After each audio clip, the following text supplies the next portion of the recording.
우리 같이 보실 말씀 출애굽기 15장 22절 27절 말씀입니다. 우리 같이 한 목소리로 합독해서 봉독하도록 하겠습니다. 모세가 홍해에서 이스라엘을 인도하며 그들이 나와서 수르 광야로 들어가서 거기서 사흘 길을 걸었으나 물을 얻지 못하고 마라에 이르렀더니 그곳 물이 써서 마시지 못하겠으므로 그 이름을 마라라 하였더라.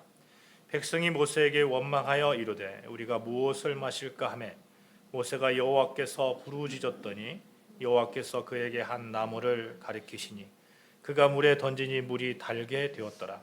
거기서 여호와께서 그들을 위하여 법도와 율례를 정하시고 그들을 시험하실세 이르시되 너희가 너희 하나님 나 여호와의 말을 들어 순종하고 내가 보기에 의를 행하며 내 계명에 귀를 기울이며 내 모든 규례를 지키면 내가 애굽 사람에게 내린 모든 질병 중 하나도 너에게 내리지 아니하리니 나는 너희를 치료하는 여호와임이라. 그들이 엘림에 이르니 거기에 물샘 12과 종려나무 70그루가 있는지라. 거기서 그들이 그 물 곁에 장막을 지니라. 아멘.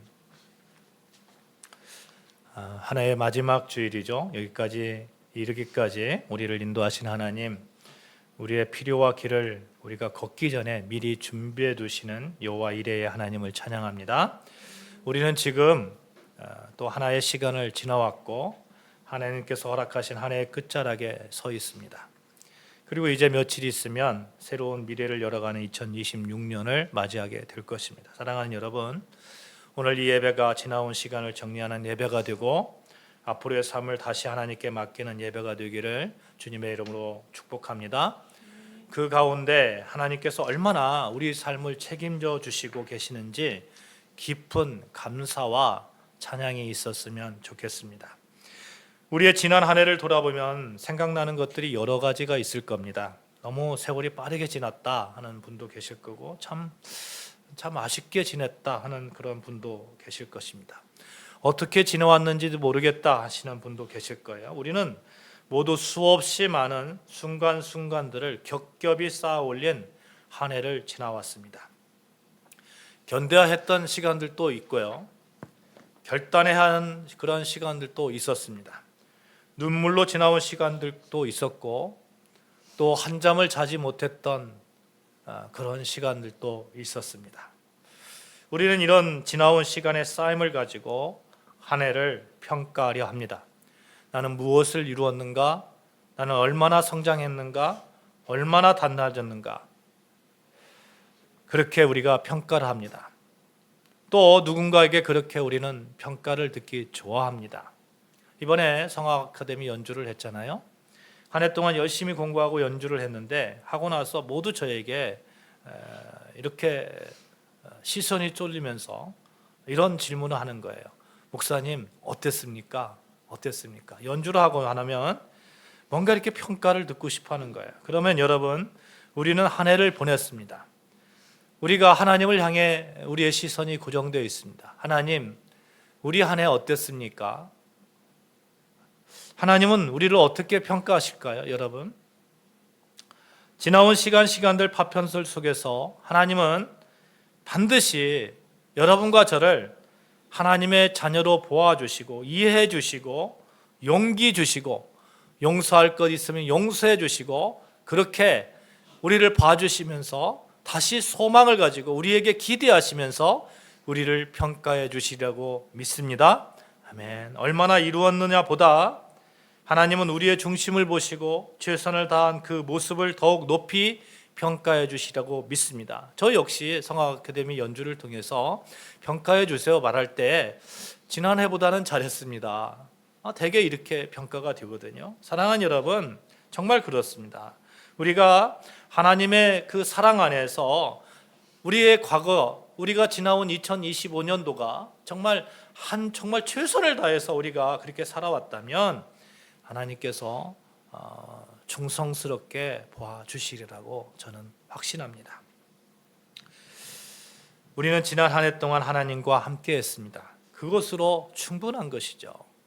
하나님이 그 가운데 눈동자와 같이 지켜주셨습니다. 그 가운데 우리는 감사할 수 있는 것이죠.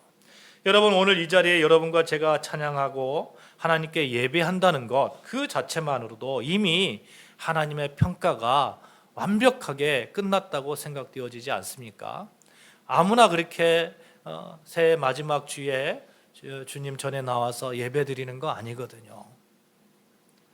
어떠한 상황 속에서, 어떠한 시간 흐름 속에서도 하나님과의 관계 속에서 우리는 우리의 믿음을 간직하며 지나왔습니다. 하나님은 여러분과 저를 충성스럽게 그렇게 여기시고 2025년도 그렇게 평가해 주시고 2026년도를 하나님께서 우리에게 기대하시며 우리를 이렇게 소망하시라고 믿습니다. 하나님, 정말 2026년도 하나님을 신뢰하면서 신뢰하는 마음으로 정말 열심히 더욱 한번 살아보겠습니다. 이런 결단이 오늘 예배 가운데 있기를 바랍니다. 사실 우리 삶은 언제나 꽃길만 걸어온 길이 아니에요. 성경에 보면 이스라엘 백성들이 홍해를 건넜잖아요. 꽉 막힌 절벽과 같은 홍해, 그곳을 건너지 못하면 애굽의 군대로부터 죽임을 당합니다. 뒤쪽에서 애굽의 군대가 막 쫓아와요. 그리고 앞에는 홍해라는 거대한 바다가 있습니다. 건너갈 길이 없는 거예요. 그 홍해를 하나님께서 무사히 건너게 해 주셨습니다. 홍해를 건넜다는 것은 기적 중의 기적이잖아요. 홍해를 건너고 났는데 바다가 갈라져서 홍해를 건넜는데, 건너고 나니까 애국 군대가 막 홍해로 막 들어오는 거예요. 이제 쫓아오는입니다. 근데 하나님께서 어떻게 했습니까? 바다를 다시 덮으셨어요. 그래서 애국 군대가 다 절멸했습니다. 그 광경을 이스라엘 백성들이 봤어요. 기적 중의 기적입니다. 그죠? 노예의 삶에서 해방되는 결정적인 순간이었고 하나님의 능력이 가장 극적으로 드러난 사건이었습니다. 이렇게 하나님의 기적을 경험하고 나면 이제는 꽃길만 걸어가야 될 것 같아요. 그러나 이스라엘 백성들이 홍해를 건너고 나서 마주쳐야 했던 곳이 어디입니까? 바로 광야입니다. 오늘 본문 22절에 보시면 모세가 홍해에서 이스라엘을 인도하며 그들이 나와서 수르 광야로 들어가서 거기서 4일 길을 걸었으나 물을 얻지 못하고, 홍해를 건넜다고 해서 곧바로 평탄한 길이 아니었다는 거예요. 여러분과 제가 하나님의 백성으로 구원받았다고 해서 곧바로 천국 백성처럼 그렇게 모든 것이 다 신장대로 고속도로를 달리듯이 그렇게 막힘 없이 그렇게 가는 것이 아니라는 겁니다. 사흘길을 걸었으나 물을 얻지 못하는 그런 길을 이스라엘 백성들은 걸어야 했습니다. 홍해의 기적을 경험했는데, 그래서 하나님의 영광을 보았는데 살려놓고는 물 한 모금 없는 죽을 지경까지 하나님께서 나아가게 했습니다.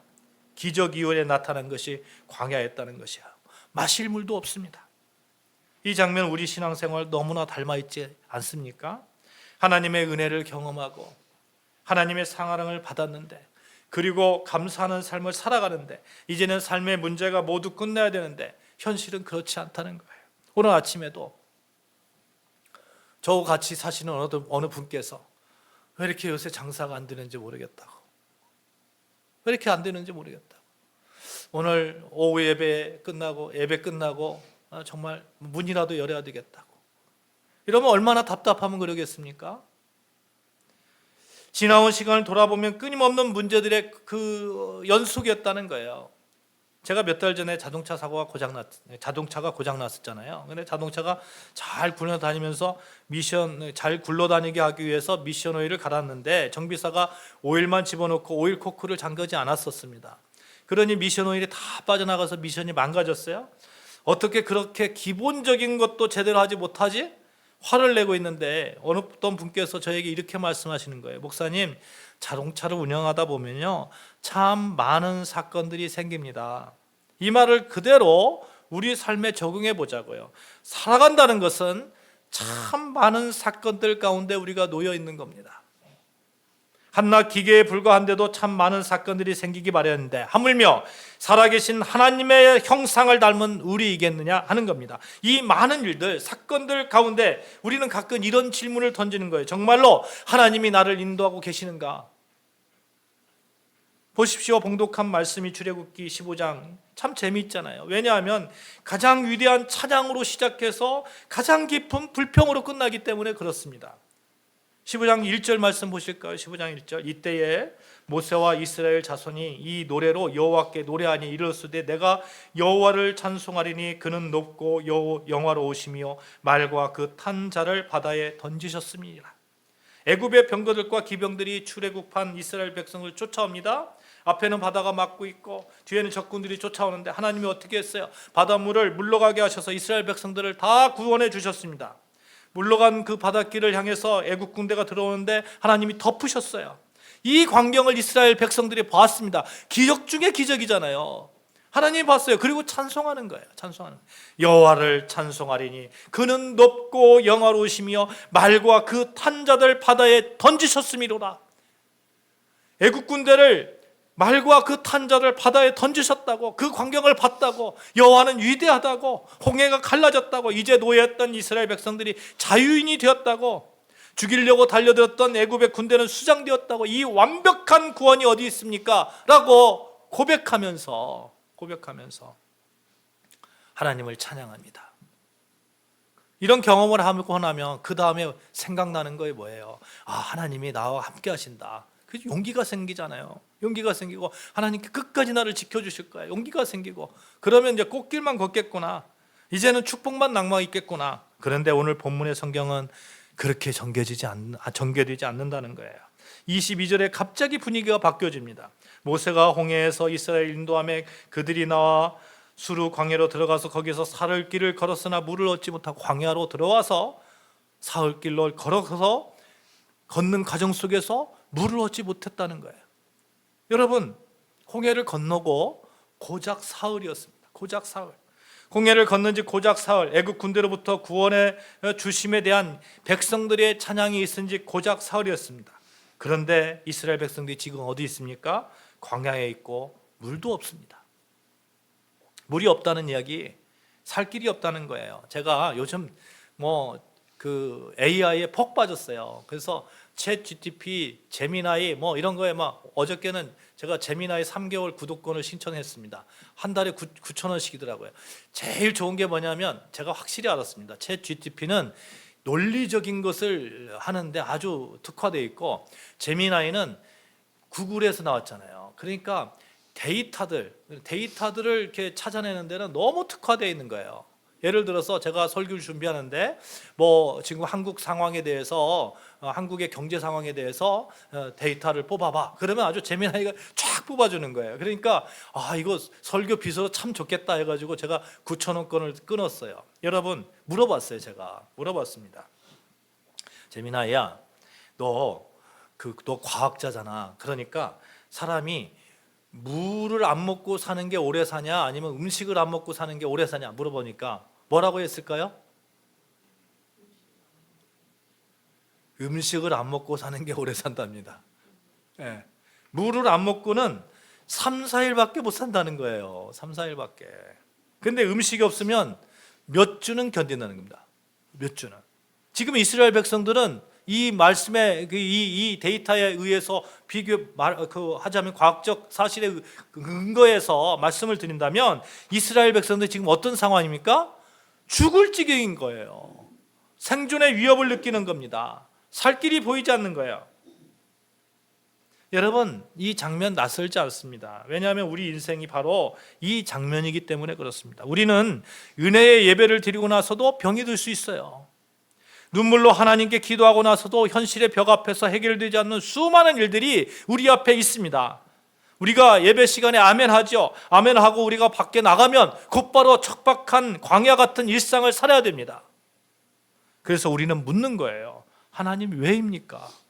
하나님 왜 홍해 다음에 광야입니까? 하나님 왜 찬양 다음에 마라입니까? 물어보는 거예요. 사랑하는 여러분, 여기에서 우리의 신앙을 다시 한번 붙드시기를 바랍니다. 2025년도 마지막 주일 여러분과 제가 고백해야 되는 것이 있어요. 하나님은 여전히 우리를 인도하신다. 하나님은 끝까지 우리를 인도하신다. 죽을 지경이어도 하나님은 인도하신다. 이 고백이 여러분과 저의 고백이 되어야 된다는 겁니다. 어떠한 상황이 온다 할지라도 하나님께서 여전히 우리를 인도하고 계시다는 그 믿음이 우리를 살리는 거예요. 하나님의 인도하심은 홍해까지만입니까? 그렇지 않습니다. 하나님의 인도하심은 광야까지, 마라까지, 엘림까지 쭉 이어지는 거예요.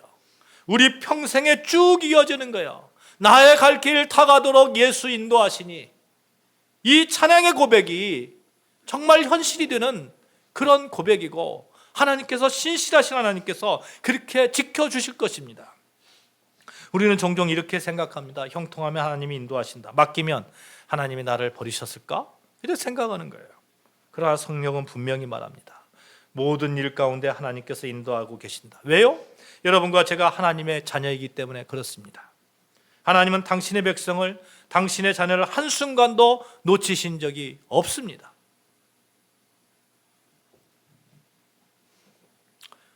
어떤 때는 우리가 수르 광야에 있을 때도 있어요. 물이 있어서 마시지 못하는 마라의 곳에 있을 때도 있습니다. 그러나 그때마다 하나님은 여전히 우리를 사랑하고 계심을 경험하시는 여러분과 저 되어주시길 주님의 이름으로 축복합니다. 사실 광야를 하나님께서 왜 이스라엘 백성에게 허락하셨을까요? 이 광야의 기간이 없다고 한번 생각해 보세요. 하나님의 백성으로 훈련받지 않았다면, 이스라엘 백성들이 곧바로 가나안 땅에 들어갔다면, 도착했다면, 과연 이스라엘 백성들이 정상적인 그런 마음으로 하나님을 섬길 수 있었을까요?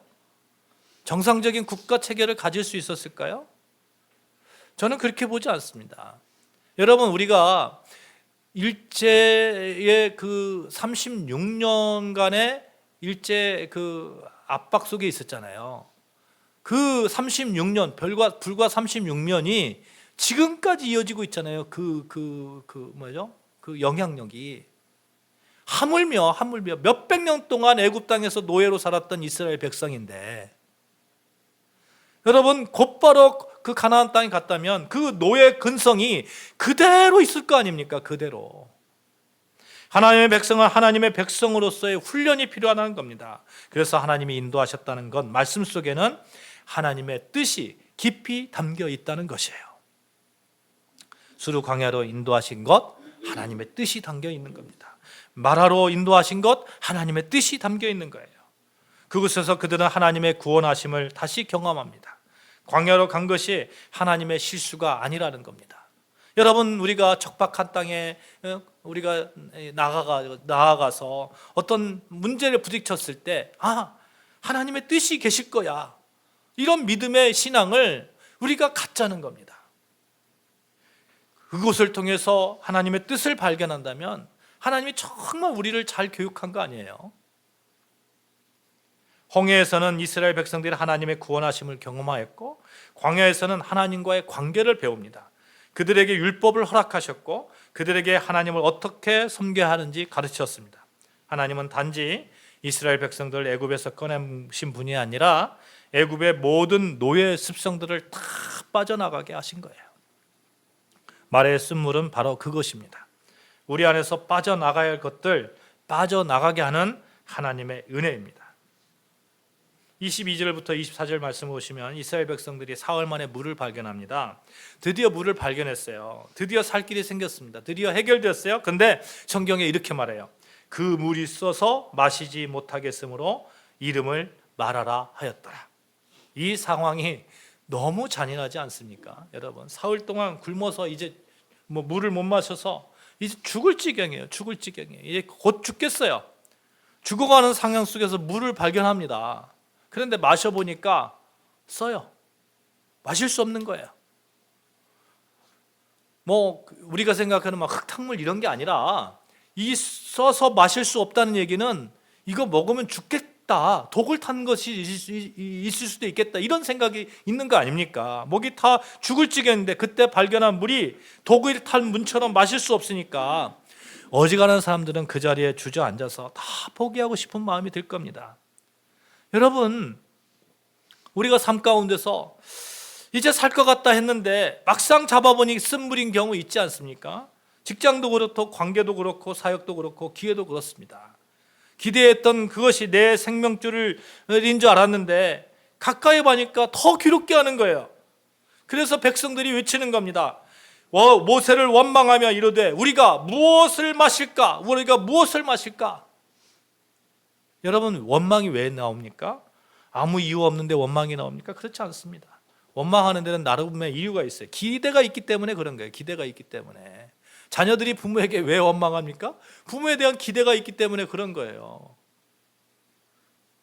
이스라엘 백성들이 딱 이겁니다. 하나님에 대한 기대가 있어요. 그런데 그렇게 하지 않는 거예요. 하나님께서 홍해를 갈라서 살리게 하신 하나님. 애굽에서는 어떻습니까? 바로가 이스라엘 백성들을 놓아줍니까? 하나님께서 10가지 재앙으로 바로를 꼼짝 못하게 해서 출애굽하지 않았습니까? 지금 세대가 다른 세대가 아니라는 것입니다. 출애굽하고 홍해를 건너고 그 현장에 있었던 세대입니다. 그 현장에. 그러니 얼마나 하나님에 대한 기대가 클까요? 야, 나를 노예에서 구원해 주시고 홍해를 건너게 해 주시고 그 실제적인 광경을 봤잖아요. 그 세대예요.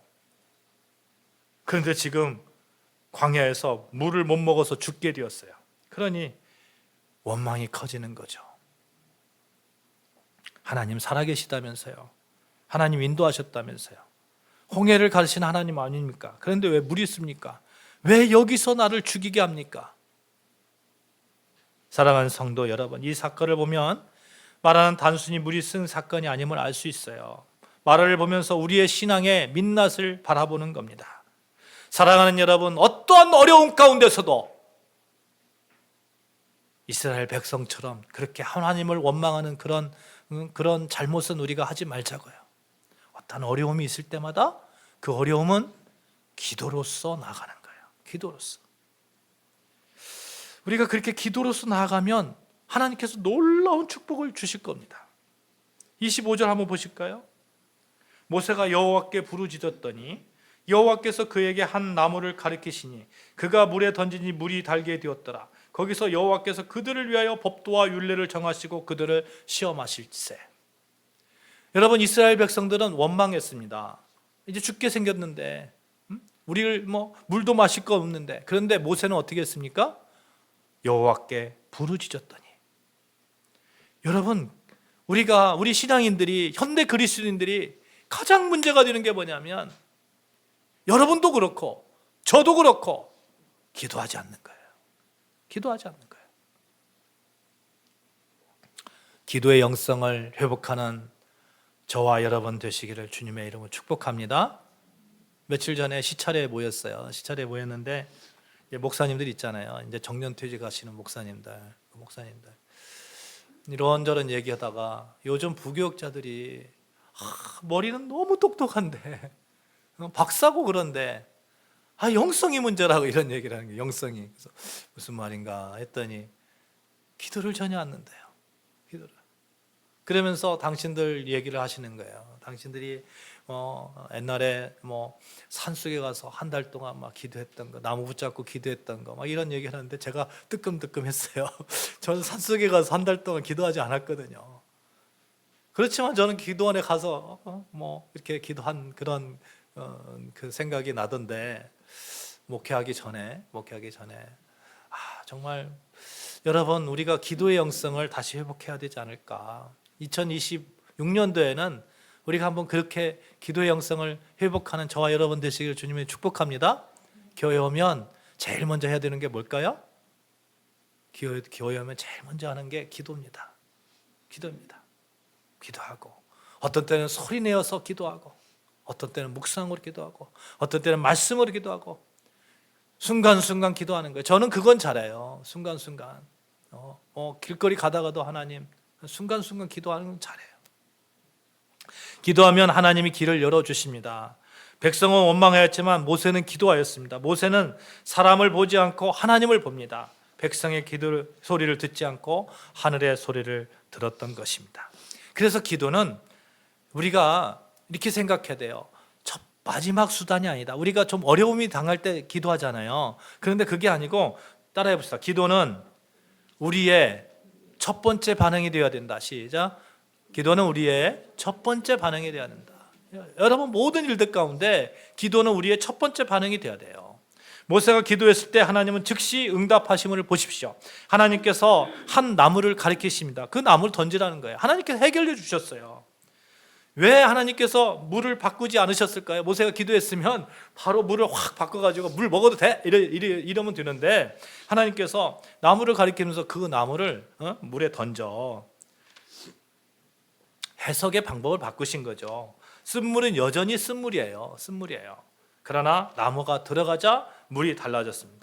성경에서는 마라의 샘물에 던져서 쓴물을 달게 만든 나무에 대해서 아무런 설명을 하고 있지 않습니다. 여러분, 단순히 한 나무라고만 말하고 있어요. 그래서 이 나무에 대해서 어떤 사람은 그 나무 자체에 물을 맑게 하는 어떤 성분이 있어서 그걸 던지니까 물이 맑아졌다 이렇게 생각하는 사람, 말하는 사람도 있어요. 하지만 여러분 생각해 보세요. 그 효력이 갈증에 목이 탄 수백만 명의 이스라엘 백성들의 타는 목마름을 해결할 수 있을 만큼의 그런 성분일까요? 나무 하나가? 아주 빠른 시간 안에 그렇게 변화하는 것은 불가능합니다. 따라서 모세가 마라의 샘물에 던진 나무는 나무 자체에 무슨 효력이 있는 것이 아니라 단지 하나님의 능력을 나타내기 위한 기적의 도구일 뿐이에요. 그렇게 해석하는 게 타당하잖아요. 그 기적을 일으키신 분이 누구입니까? 하나님이에요. 하나님은 어떠한 것을 가지고도 우리 삶 가운데서 기적을 일으켜 주시는 하나님이심을 믿으시기를 주님의 이름으로 축복합니다. 아멘. 안 될 것 같은데 하나님께서 이루어 주시는 거예요. 이 같은 이적을 통해서 하나님은 당신의 이스라엘의 고난과 아픔을 치료하시는 유일한 치료가 되심을 계시하셨던 것입니다. 계시록 22장 1절 2절 말씀, 이런 말씀이 있어요. 제가 봉독해 드릴게요. 또 그가 수정같이 맑은 생명수의 강을 내게 보이니 하나님과 및 어린 양의 보좌로부터 나와서 길 가운데로 흐르더라. 강 좌우에 생명나무가 있어 12가지 열매를 맺되 달마다 그 열매를 맺고 그 나무 잎사귀들은 만국을 치료하기 위하여 있더라. 하나님과 어린 양의 보좌로부터 나와서 흐르는 생명수, 그 생명수가 흐르는 강 좌우에 생명나무가 있습니다. 그 생명나무의 열매와 잎사귀가 만국을 치료하기 위해서 있다는 것입니다. 사랑하는 여러분, 그러면 이 마라의 쓴물에 던져진 나무가 무엇입니까? 무엇을 말하고 있는 것입니까? 치료하시는 하나님, 당신의 자녀로 부름받은 성도의 아픔을 치료하시는 하나님, 우리와 함께 하시는 임마누엘 하나님, 그 하나님의 사랑이 가득 담긴, 하나님의 뜻이 가득 담긴 치료의 생명나무를 예표하는 거 아니겠어요? 그렇습니다. 하나님은 우리를 치료하시는 하나님이십니다. 예수님이 십자가의 나무에 돌아가셔서 달려 돌아가심으로 우리가 죄에서 치료받았잖아요. 그렇죠? 완전하게 회복되었잖아요. 완전히 죄의 종으로부터 의의 종으로 혈약을 바꿔 버리셨잖아요. 사랑하는 여러분, 우리는 마라의 쓴물이 넘치는 곳에 있을지라도 예수 십자가를 붙드시면 되는 거예요. 그 십자가만 들어가면 인생의 쓴물이 단물이 될 줄로 믿습니다. 아멘. 십자가가 들어가면 광야가 하나님의 백성됨을 배울 수 있는 학교가 되고, 십자가가 들어가면 고난의 의미가 다지고 하나님의 영광을 바라보게 되는 겁니다. 하나님은 마라를 없애지 않으시고 여러분 십자가 나무를 던져주셨다고 생각을 하는 거예요. 그 십자가를 우리는 지금도 붙들고 있으면 됩니다. 예수 십자가가 쓴물을 단물로 바꾸며 우리의 삶을 되살아나게 살리는 겁니다. 이렇게 하나님께서 마라의 쓴물을 단물로 바꾸어 주시고 하신 것이 있어요. 25절 하반절 말씀 제가 봉독합니다. 거기서 여호와께서 그들을 위하여 법도와 율례를 정하시고 그들을 시험하실세. 하나님은 왜 시험하시는지 아십니까? 탈락시키기 위해서 시험하십니까? 1등, 2등 합격, 나머지는 탈락 이렇게 하기 위해서 시험하십니까? 부모가 아이에게 질문을 던질 때 이 질문 못하면 너는 내 아들 아니야, 내 딸 아니야 이러면서 시험하십니까? 아니죠. 그렇지 않습니다.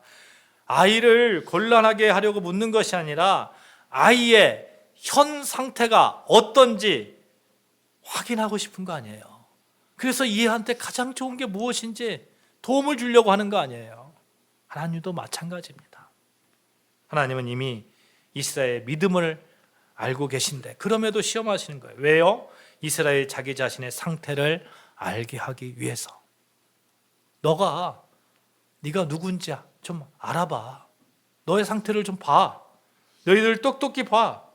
홍해를 건너게 하고 애굽에서 출애굽시켜 주셨음에도 불구하고 마라의 쓴물 앞에서 무너지는 너희의 모습을 봐.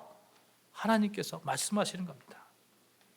그리고 이제는 내가 법도와 율례를 줄 테니까 이것을 잘 지켜서 여호와 하나님의 말에 순종하고 의를 행하고 계명을 잘 지켜봐. 그러면 내가 정말 너희들이 얼마나 성장하는지 내가 약속해 줄게. 그래서 여러분, 삶에 의심이 들면 말씀을 보는 거예요. 기도하고 말씀을 보는 거예요. 시험은 하나님의 또 다른 약속임을 믿으시기를 바랍니다. 아멘. 사랑하는 여러분, 광야는 하나님의 시험장이면서 동시에 우리 자신을 드러내는 거울이 됩니다. 홍해 앞에서 믿음이 커지는 거예요. 찬양할 때 믿음이 대단해 보입니다. 그러나 마라 앞에서 우리가 진짜 신앙이 이렇게 드러나는 겁니다. 그래서 신명기 8장 2절 말씀 이렇게 말해요. 내 하나님 여호와께서 이 40년 동안에 너로 광야의 길을 걷게 하신 것을 기억하라. 광야의 길을 걷게 하신 것을 어떻게 하라고요? 기억하라. 이는 너를 낮추시며 너를 시험하사 내 마음이 어떠한지 그 명령을 지키는지 아니 지키는지 알려 하심이라. 하나님께서 알고자 하는 거예요? 아니면 너희가 알게 하겠다는 거예요? 알려 하심이라. 광야는 마음을 드러내는 자리입니다. 입술의 신앙이 아니라 마음의 신앙이 드러나는 자리입니다. 마라는 하나님이 아껴서 주신 자리가 아닙니다. 마라는 하나님이 진짜 우리를 만나기 위해서 허락하신 자리입니다. 율례는 왜 마라에서 주셨는가? 여러분, 율례는 보통 안정된 곳에서 줄 것 같은데, 엘림에서 주셔도 될 것 같은데 왜 하필 그 마라의 자리에서 주셨을까요? 이유 분명합니다. 어려운 순간순간마다 말씀을 붙들라. 사랑하는 여러분, 말씀 앞에서 한 해를 마무리하며 말씀으로 한 해를 준비하시기 바랍니다. 여러분, 지나온 2025년도 보면 수많은 그런 시간에 쌓인 가운데 우리가 광야에 있었다고 생각할 수도 있습니다. 그때마다 여러분, 우리가 말씀을 보았는지 한번 되돌아보자고요. 2025년 마지막 주일 아침, 말씀이 너희의 길이 되게 하겠다 하신 하나님의 음성을 듣자고요. 시편 119편 105절에 말씀은 주의 말씀은 내 발의 등이요 내 길의 빛이니이다 말씀하고 있는데, 2025년도 그렇게 살아왔는지 우리 자신을 한번 돌아보자고요. 그리고 2026년도 다시 한번 우리가 말씀 앞에 서고 기도 앞에 서고 그렇게 우리 자신을 하나님께 결단하는 시간이 되자고요. 하나님께서 말의 단문을 경험한 이스라엘 백성들에게 더 큰 축복을 허락하십니다. 27절 말씀 제가 봉독합니다. 그들이 엘림에 이르니 거기에 물샘 12과 종려나무 70그루가 있는지라 거기서 그들이 그 물 곁에 장막을 치니라. 엘림에는 무엇이 있다고 합니까? 물샘 12, 종려나무 70이 있다고 합니다. 이 숫자가 우연인 것 같죠? 엘림은 그 굳센 나무 이런 뜻을 가지고 있는데, 이곳은 마라 남쪽 한 10km, 11km 정도 이렇게 떨어져 있다고 합니다. 비교적 비가 자주 왔고 개울과 샘이 많은 오아시스예요. 근데 이곳에서 물샘 12개와 종려 70주가 있었다고 하는데, 여러분, 이스라엘 지파가 몇 지파입니까? 12지파. 그렇죠? 그리고 장로가 70장로잖아요. 그렇죠? 이 수치와 상응하는 수치입니다. 이 엘림, 이 12지파와 70장로 대표되는 이스라엘을 위해서 하나님께서 이미 준비하고 계셨다는 겁니다. 하나님의 계획이 놀라지 않습니까? 하나님은 광야와 같이 거친 이 세상을 여행하는 영적 이스라엘은 우리 성도들을 위해서도 이미 엘림을 준비하고 계신 하나님을 믿으시기를 바랍니다. 마라의 현장에서 우리는 엘림을 바라봐야 되는 거예요. 하나님이 준비해 주신 대표적인 것이 무엇입니까? 우리에게 하늘의 처소를 준비해 주셨습니다. 또 선한 싸움을 싸우는 성도들을 위해서 의의 멸류관을 준비해 두셨습니다. 이미 우리는 축복된, 예비된 축복을 가진 자들입니다. 엘림은 모든 지파가 함께 쉬도록 준비된 곳이었어요. 마찬가지로 하나님께서 우리에게 이미 오아시스를 준비해 두고 계십니다. 2026년도가 엘림으로 가는 그런 오아시스가 있는 한 해였으면 참 좋겠어요.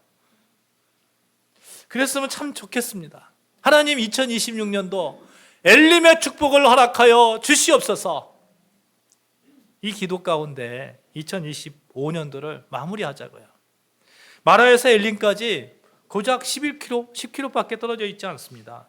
11km, 요즘 뭐 마라톤 잘하는 애들은 몇 분이면 뛰니까? 우리 수진자매 몇 분이면 뛰니까? 11km? 한 11km면 한 1시간이면 뛰나요? 1시간? 애지간하면 1시간이면 뛰죠? 이 1시간 걸어가도 뭐 한 두세 시간이면 갈 그런 거리인데 이 시간을 못 견뎌가지고 원망한다고 하면 얼마나 억울할까요? 얼마나 미안할까요?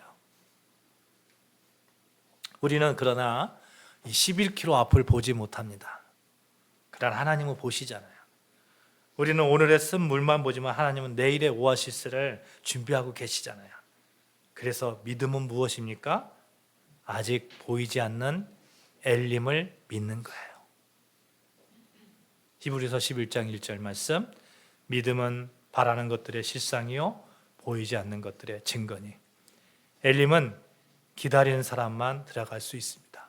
인내한 사람만 들어갈 수 있어요. 살아낸 사람만 들어갈 수 있어요. 사랑하는 성도 여러분, 2025년도 올해 마지막 주일에 어쩌면 올해도 우리가 많은 마라를 만났을지 모릅니다. 그러나 우리에게는 엘림이 준비되어 있음을 믿고 나아가시는 여러분과 저 되어주시길 바랍니다. 나 여호와는 끝까지 너를 인도한단다. 광야에서도 마라에서도 끝까지 인도해서 결국 너를 엘림까지 인도하는 나 하나 여호와야. 2026년도 너에게 엘림을 준비해 뒀을 수도 있어. 기대하면서 2025년도 감사로 마무리하시는 여러분과 저 되어주시길 주님을 축복합니다. 기도하시겠습니다. 하나님 아버지,